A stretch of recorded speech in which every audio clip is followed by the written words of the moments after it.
एक बार व्यास जी ने नारद जी से कहा कि तुम हर वक्त परमेश्वर का ध्यान करते हो, मुझे भी ऐसा कोई उपाय बताओ जिससे मन शांत हो। तब नारद जी बोले, ईश्वर की लीला के सिवा दूसरे पुराणों के पढ़ने और सुनने में परिश्रम बहुत होता है। वह लाभ थोड़ा होकर उसका फल सदा स्थिर नहीं रहता। वह सुख थोड़े दिन भोगकर फिर जन्म लेना पड़ता है, और परमेश्वर की कथा में चित्त लग जाने से जितना फल व सुख प्राप्त होता है वह हाल वर्णन नहीं हो सकता। जिन लोगों को संसार में अनेक तरह का डर व दुख लगे रहते हैं, वह सब ब्रज रूपी हरि कथा सुनने और पढ़ने से छूट जाते हैं। इसलिए जिस पुराण और भजन में परमेश्वर की लीला और नाम लिखा हो, उसी को उत्तम समझना चाहिए।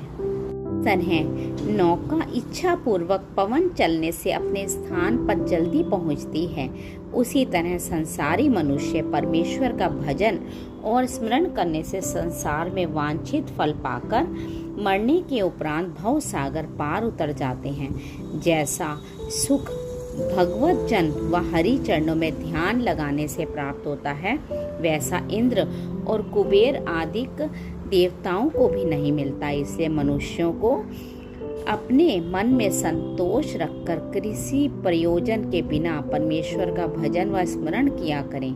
संसार में सब तरह का सुख व दुख पिछले जन्म के कर्मों से प्राप्त होकर हरि भजन करने में शूली का कांटा हो जाता है, और हरि चरणों का ध्यान मन में रखने से संसारी माया छूटकर फिर उस मनुष्य को यज्ञ और तप, व्रत और दान आदि करने का प्रयोजन नहीं रहता। और जो लोग हरि भक्ति न रखकर केवल यज्ञ और तप और व्रत व तीर्थ करते हैं, वे आवागमन से रहित नहीं होते। शुभ कर्म करने से थोड़े दिन उसका सुख भोग कर फिर जन्म लेते हैं। बाजी बात वेद व पुराणों में तुमने इस तरह पर लिखी है जिसको मूर्ख नहीं समझेंगे। नारद जी ने वेद व्यास जी से कहा, जैसे अपने पितरों का श्राद्ध करना मांस से लिखा हुआ है, मांस से, इसलिए मांस खाने वाले तुम्हारे वचन का प्रमाण मानकर मांस भोजन करके यह ना समझेंगे कि व्यास जी का अभिप्राय मांस से यज्ञ और श्राद्ध करने वास्ते है।